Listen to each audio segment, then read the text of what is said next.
Olá, você que me segue no Rodrigo Silva Arqueologia. Olha que lugar bonito que eu achei para gravar aqui. Eu estou ainda em alguns dias de férias, estou na fazenda de alguns amigos queridos aqui no Paraná, mas eu não podia deixar de ter o nosso bate-papo aqui através dos vídeos do Rodrigo Silva Arqueologia. E como você já sabe, se você não é inscrito no canal, se inscreva. E se gostar do conteúdo, deixe o seu like, o seu comentário e fale para os seus amigos, tá bem? Hoje eu gostaria de falar de dois temas relacionados ao livro do Gênesis, aproveitando essa pegada de que o tema Gênesis está em alta por causa da novela da Record e muita gente fazendo perguntas sobre a minha relação com a novela, etc. Eu vou falar um pouquinho sobre quem foi a mulher de Caim, misteriosa mulher de Caim, e também sobre a queda de Lúcifer no céu. Outro assunto que promete dar muito debate, muito comentário, especialmente assim que a novela já for ao ar. Falando primeiro sobre Caim. A Bíblia fala que Caim matou seu irmão Abel, você conhece a história, isso será mostrado na novela. E depois que ele matou seu irmão Abel, Deus colocou uma marca em Caim, falando que ninguém deveria se aproximar dele com o intuito de matá-lo. E depois a Bíblia fala que Caim acabou indo morar em determinado lugar e depois acabou encontrando uma mulher e se casando com ela. Eu vou ler o texto bíblico para você. Gênesis capítulo 4, versículos 16 e 17. Depois que Caim matou Abel, a Bíblia diz assim: E Caim se retirou da presença do Senhor e habitou na terra de Nod, a leste do Éden. E Caim teve relações com a sua mulher, e ela ficou grávida, e deu à luz a Enoque. Caim edificou uma cidade e a chamou de Enoque, o nome do seu filho. Muita gente, quando lê isso na Bíblia, pergunta, mas vem cá, tem alguma coisa estranha aqui? Porque se havia na terra Adão, Eva, Caim e Abel. Caim mata Abel, ficam 3 pessoas no planeta Terra. Quem foi essa mulher que Caim encontrou para casar-se com ela? Até algumas pessoas ateias e descrentes da Bíblia que pegam isso como uma contradição do texto bíblico e colocam, olha, se a Bíblia estivesse falando a verdade, isso aqui é um absurdo, uma contradição, uma coisa que não faz sentido do ponto de vista literário. E como é que isso vai ser trabalhado na novela?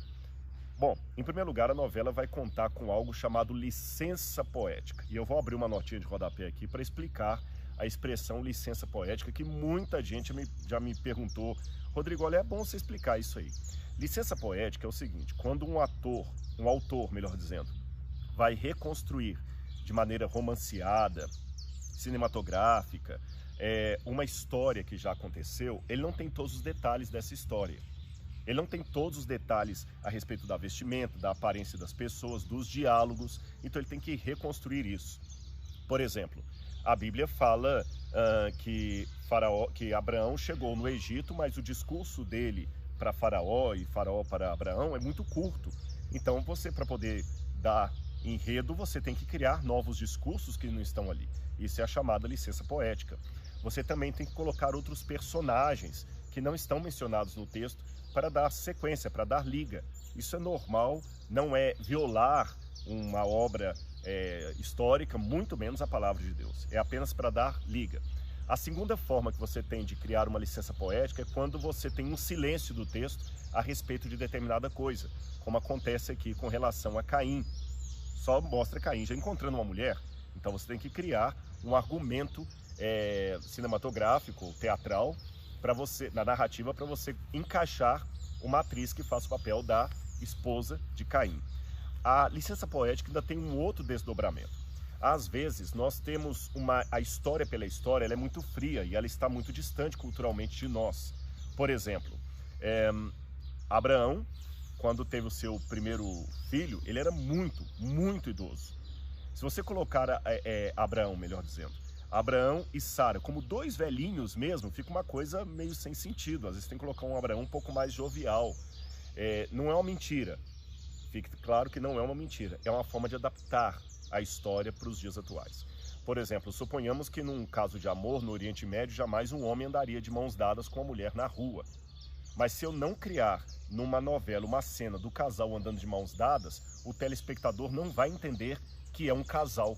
Então, às vezes, você acaba colocando um gesto que não é típico da época. Perceberam?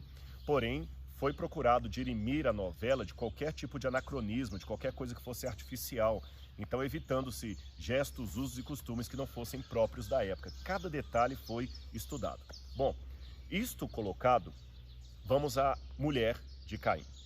Será que realmente é um erro bíblico? Será que o autor do Gênesis, Moisés, estava escrevendo ali, escorregou e colocou uma mulher ali, não percebendo que isso era uma contradição com a história dele? Não. Muita gente se esquece ou não presta atenção numa passagem da Bíblia que está em Gênesis, capítulo 5, versículo 4, que ao falar da descendência de Adão, depois que ele teve um filho chamado Sete, o verso 4 diz isso. Depois que gerou esse filho, Sete, Adão viveu 800 anos e teve filhos e filhas. Então Adão e Eva tiveram filhos e filhas cujos nomes não aparecem na Bíblia. E convenhamos, 800 anos, 8 séculos de história, dá tempo de gerar muita criança, dezenas e dezenas delas. Então, em outras palavras, Caim acabou se casando com uma irmã, uma prima de primeiro grau, ou quem sabe uma sobrinha. Então isso não é uma contradição bíblica. Havia outras pessoas ali com quem Caim pudesse se casar. É porque a gente imagina a história Caim matando Abel, só estavam os dois ali, Adão e Eva e mais ninguém. Mas a Bíblia abre a possibilidade de, nesse meio tempo, lembra, eles viviam centenas de anos, nesse meio tempo em que ele mata o irmão, Adão já podia ter tido outros filhos com Eva, ou ainda, mais do que isso, nesse meio tempo que ele mata o irmão, entre ele matar o irmão e encontrar uma mulher para se casar, podem ter se passado centenas de anos, dezenas de anos ou anos a fim, e isso não é contemplado diretamente no texto, porque a Bíblia resume em 2 versículos, quem sabe 50 anos de história. Percebeu? Eu sei que agora a dúvida de cada um que está me ouvindo fica um pouco diferente. Quer dizer que Deus permitiu o incesto? Bom, nas leis mosaicas, o incesto vai ser algo proibido por Deus. E de fato, se você conversar com alguém da área biológica, casamentos consanguíneos, irmão com irmã, primo de primeiro grau, são casamentos altamente complicados do ponto de vista biológico. Então, eu posso deduzir, é apenas uma dedução, não posso bater o martelo nisso, talvez num primeiro momento, os casamentos consanguíneos não fossem um problema, mas com a mudança genética da humanidade passaram a ser um problema, então Deus proibiu. Haja vista que Abraão era casado com Sara e Sara era meio-irmã de Abraão. Ela era meio-irmã de Abraão. E em momento algum a Bíblia fala que o casamento de Abraão com Sara era um casamento que Deus não aprovava. Percebeu? Mas isso, é claro, é uma hipótese. A Bíblia não diz necessariamente por que Deus permitiria um casamento incestuoso na época ali no início da humanidade e proibiu depois. Eu sei que Deus tem as suas razões, nós podemos conjecturar com algumas hipóteses, mas amarradas no texto bíblico. Entendeu? Onde veio então a irmã de Caim? Aí eu resolvo o primeiro problema. Como é que isso vai ser tratado na novela? Você tem que aguardar e assistir. Mas lembra aquela sugestão que eu lhe faço. Sempre acompanhe a novela com a Bíblia. Procure ver assim, escuta, esse personagem está ou não está? O que eles acrescentaram aqui ou não? E aí, antes de responder a segunda pergunta, eu sei que alguém pode colocar assim, Rodrigo, porque como eu falei, na internet tem os dois tipos de argumentação. Tem gente que está batendo palma, parabenizando por eu estar ajudando a novela da Record, e tem gente que está achando isso abominável, uma mistura entre luz e trevas. Rodrigo, eu não preciso de novela para ler a palavra de Deus. Deixa eu explicar para você uma coisa muito rápido para você entender. As pessoas mudaram os modos de compreensão delas. E muitas pessoas, especialmente da geração Y, da geração G, dessa geração atual, os millennials, eles têm modos de raciocínio e compreensão diferentes dos mais antigos. Eu vou dar um exemplo para vocês. Vou confessar aqui de primeira mão na internet que eu detesto, de certa forma, não sei se essa é a palavra mais correta para utilizar, ser um youtuber. Eu não me sinto youtuber. Não fui preparado para ser um youtuber, não fiz faculdade disso. Eu não tenho paciência com tecnologia. Mas por que eu continuo fazendo vídeos toda semana e colocando aí no meu canal? Por uma questão muito simples. Em primeiro lugar, porque Deus abençoou que o canal está chegando a quase 900 mil inscritos, sem a gente fazer nenhum esforço de marketing para isso. E em segundo lugar, porque eu senti que pode ser uma forma de Deus atingir pessoas com um vídeo do YouTube que não seriam atingidos por outra forma. Quem está me assistindo que tem menos de 16 anos ou que tem filhos com menos de 16 anos sabe o que eu estou dizendo. Muitos jovens, eles não vão ler os livros que eu escrevo, mas eles vão assistir os vídeos que eu produzo. Então, eu sei que você que tem 40, 50, 60 anos é atingido por uma pregação da igreja, mas normalmente o mais jovem, talvez ele nem vá à igreja. E aí? Eu não vou atingir esse jovem? Eles não vão ler um livro dessa grossura, mas eles vão ver um vídeo na internet. Aí eu não vou colocar vídeo nenhum e vou deixar apenas que o youtuber que ensina imoralidades e coisas contra Deus venha à baila e conquiste os jovens? Não. Então, a gente tem que pescar com várias iscas. É outra ilustração que eu estou usando. No vídeo anterior eu falei que eu atiro com metralhadora, que alguns tiros acabam pegando. Nesse eu vou falar, eu tenho que pescar com várias iscas. Tem pessoas que vêm através de um vídeo, tem pessoas que vêm através de uma pregação, tem pessoas que vêm através de um teatro. O importante é que elas venham. Quando o Mel Gibson lançou aquele filme A Paixão de Cristo, houve muita polêmica, muita gente detonou. Mas você sabia que aquele filme, A Paixão de Cristo, trouxe muitas pessoas para o Evangelho?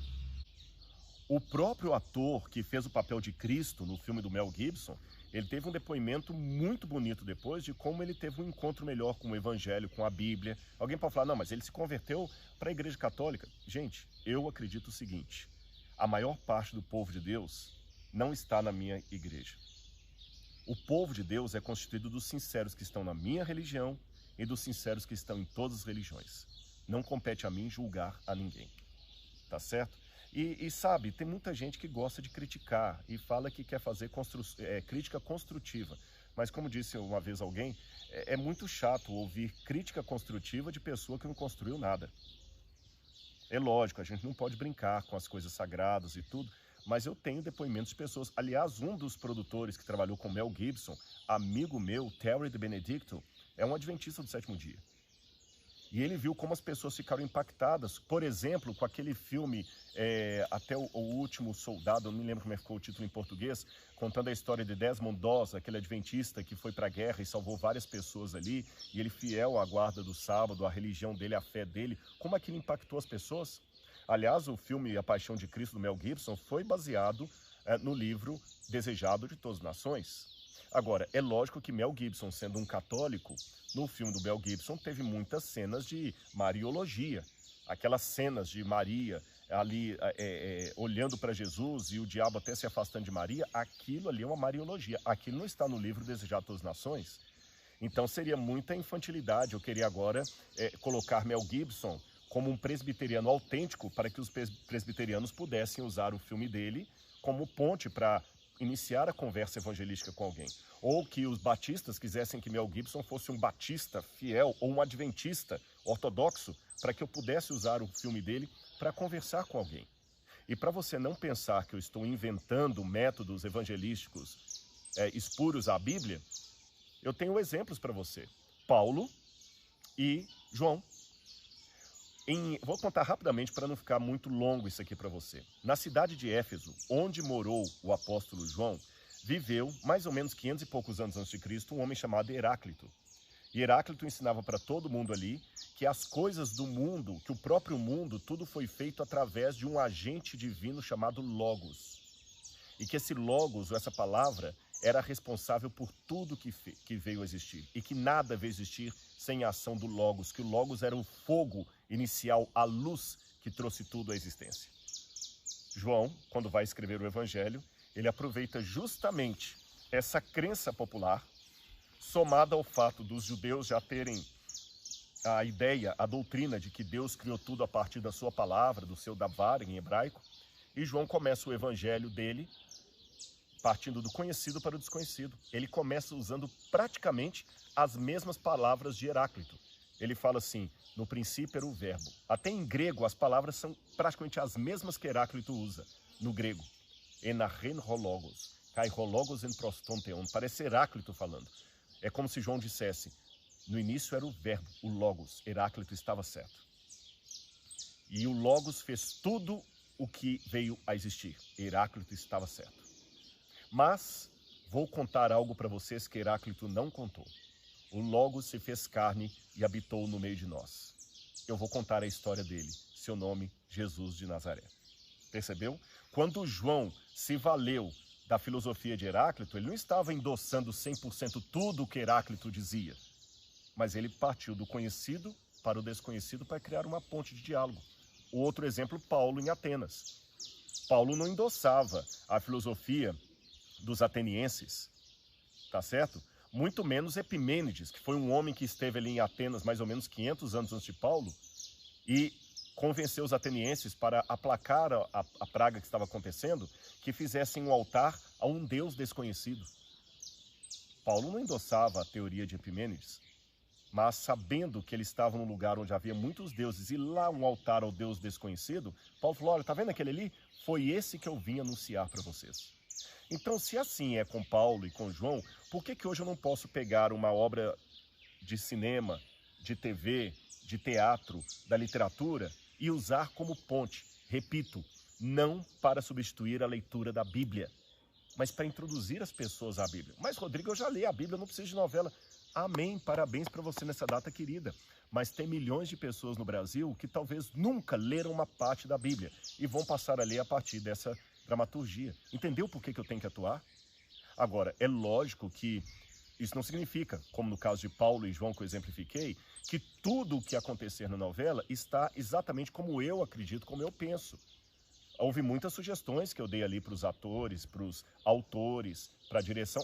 Os próprios autores às vezes escrevem de um jeito, mas a direção pede outra. Mas naquilo que compete ao trabalho de consultoria histórica, tudo foi seguido, tá bom? A questão da queda de Lúcifer no céu é uma questão polêmica.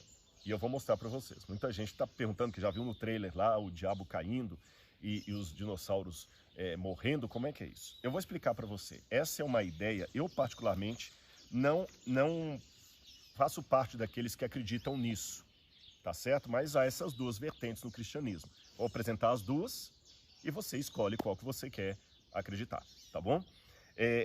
Existe uma ideia chamada Gap Theory, ou teoria da brecha, teoria do intervalo.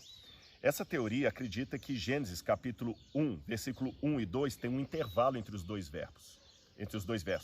Que diz assim, no princípio criou Deus os céus e a terra.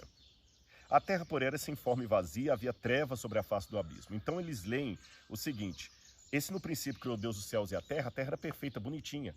Mas alguma coisa aconteceu que a terra se tornou caótica. O que aconteceu? E só depois que a terra se tornou caótica que Deus falou, haja luz e começou a criar a semana da criação.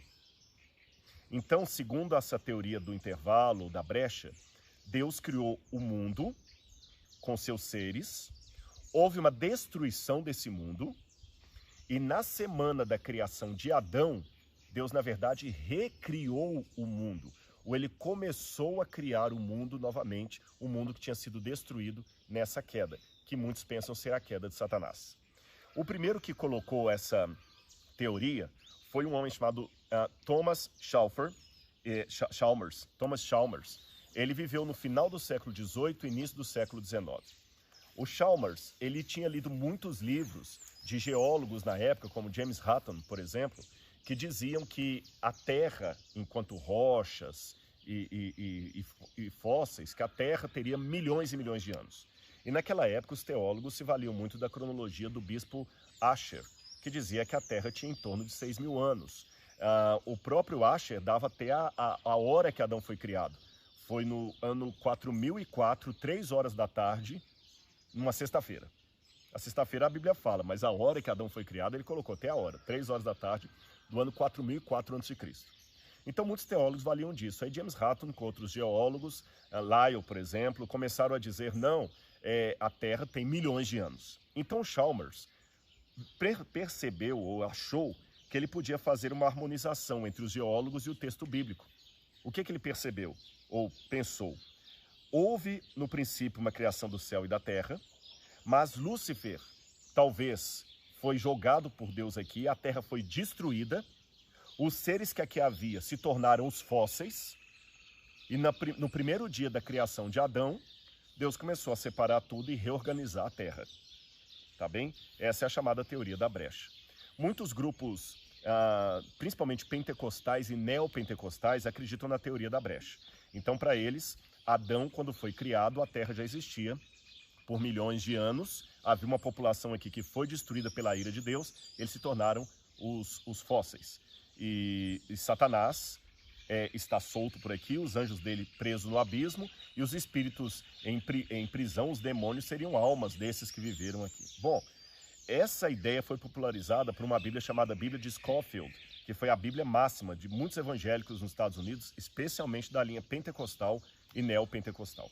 Porém, hoje, muitos pentecostais estão questionando a teoria do intervalo. Por exemplo, eu tenho uma lição da escola dominical, da CPAD, da Casa Publicadora das Assembleias de Deus, que diz que não tem base bíblica acreditar na teoria do intervalo. Eu, Rodrigo, particularmente, eu não acredito na teoria do intervalo por algumas razões, que eu vou apresentar para vocês. A primeira delas é a seguinte: quando você vai para 1 Coríntios 15, 22, Romanos capítulo 5, verso 12, em ambos os textos, Paulo fala que Adão introduziu o pecado no mundo. Que Adão foi o primeiro a introduzir o pecado no mundo e que a partir de Adão todos pecaram. Ora, se foi a partir de Adão, então não houve nenhuma rebelião no mundo antes que trouxe o pecado pré-adâmico. Senão Adão não seria o primeiro a introduzir o pecado no mundo, ele já seria o segundo. Tá certo?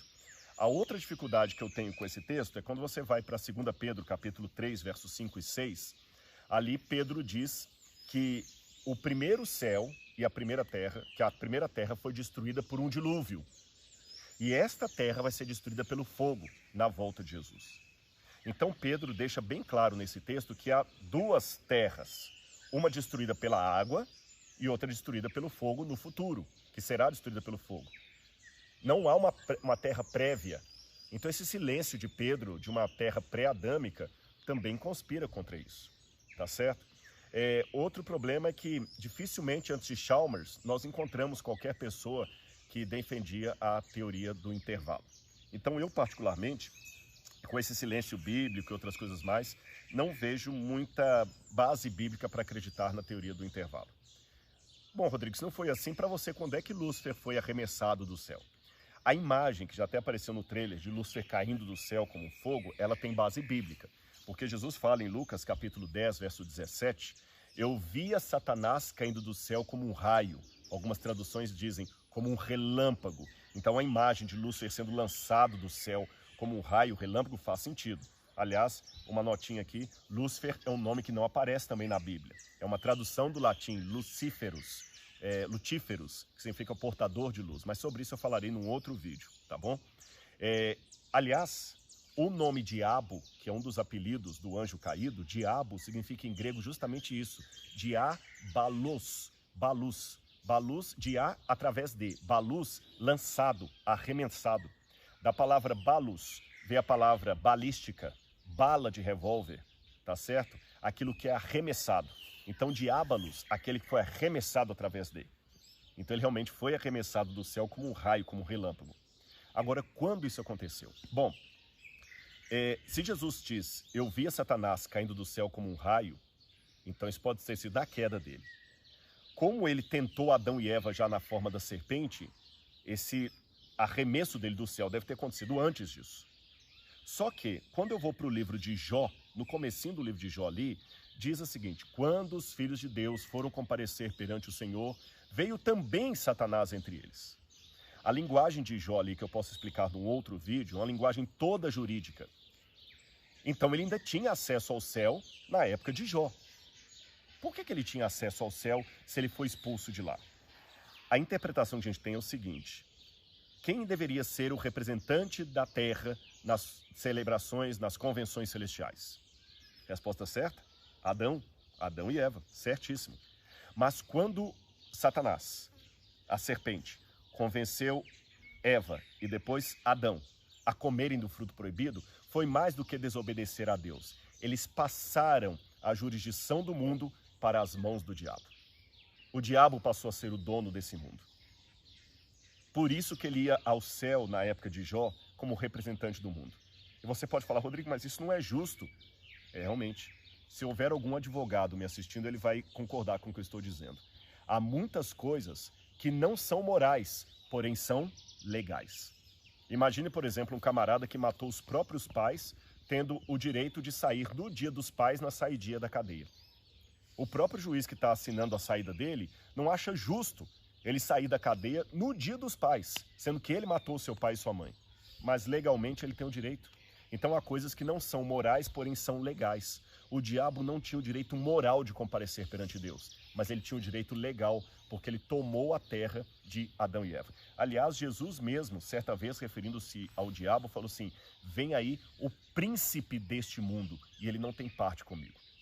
Para Jesus, chamar o diabo de príncipe desse mundo é porque ele realmente estava com o príncipe desse mundo, o soberano. E quando é que o mundo deixou de ser do diabo e ele perdeu de fato o acesso como representante da terra? Muito bem.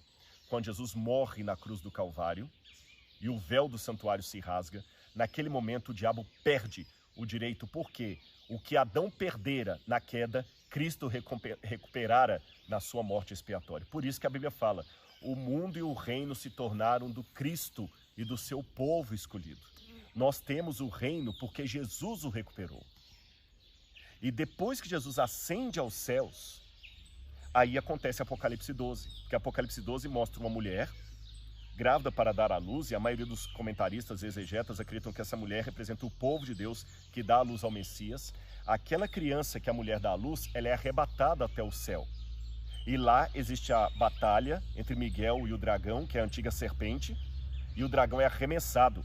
Veja bem, para o fato do dragão ser chamado a antiga serpente, é que esse arremesso dele do céu aconteceu depois da queda de Adão e Eva. Perceberam? Porque ela fala: e foi arremessado o dragão, a antiga serpente que se chama Diabo e Satanás, o acusador dos nossos irmãos. Se ele foi arremessado, sendo chamado de antiga serpente, é porque esse arremesso dele aconteceu depois da queda. Na minha opinião, depois da ascensão de Jesus. Quando Jesus volta para o céu triunfante por ter vencido a morte e ter recuperado de novo a humanidade através do seu sangue derramado na cruz, o diabo não tem mais lugar no céu. Ele é arremessado e, segundo o Apocalipse, cai na terra, cheio de grande cólera, sabendo que pouco tempo lhe resta. Entenderam então a minha posição? É assim que eu entendo o arremesso de Satanás. Entendeu também o que significa a teoria do intervalo? Eu apresentei algumas razões porque eu não concordo com ela. Entenderam qual é o meu papel na novela? Já falei, eu não escrevi a novela, não sou editor dela. E um detalhe final. Eu louvo muito, de coração, eu louvo a Deus por vários que escreveram assim: Rodrigo, agora que eu sei que você está assinando a novela, aí agora eu vou assistir. Se o Rodrigo está ali é porque é coisa boa. Em nome de Jesus eu agradeço muito, mas eu não quero que você acredite apenas em mim no que eu falo. Pesquise sempre a palavra de Deus, tá bem? E saiba que, mesmo tendo todo o esmero, há coisas na novela que fazem parte da licença poética, que você já sabe, e outras que fazem parte da linha teológica dos autores, e não necessariamente a minha. Mas aí é simples: assista e compare com a Bíblia. Rodrigo, mas eu já sou crente, eu não quero ver novela porque nem é isso que eu vou levar para a Bíblia. Tudo bem, então faça como Paulo e como João, em Atenas e em Éfeso. Use a novela, quem sabe, como um pano de fundo para você evangelizar a sua vizinha. Aproveite que milhões de pessoas vão estar assistindo Gênesis e falam assim: olha, meu vizinho, você está assistindo Gênesis? Que interessante aquilo ali, a Eva e toda. Você quer que eu dê um estudo para você sobre o Gênesis na sua casa? Quero. E você vai ganhar uma pessoa para Cristo usando a novela. Não é a novela que vai evangelizar, é você. Não é a novela que vai salvar, é a palavra de Deus. Mas a novela pode ser, quem sabe, um bom quebra-gelo para iniciar uma conversa missionária. Você não acha? E eu peço que você ore por mim e por todos os que certamente poderão ser atingidos por essa projeção, por esse produto. Que Deus abençoe a cada um. Um grande abraço pelo carinho. E obrigado pelo carinho. Tchau, tchau.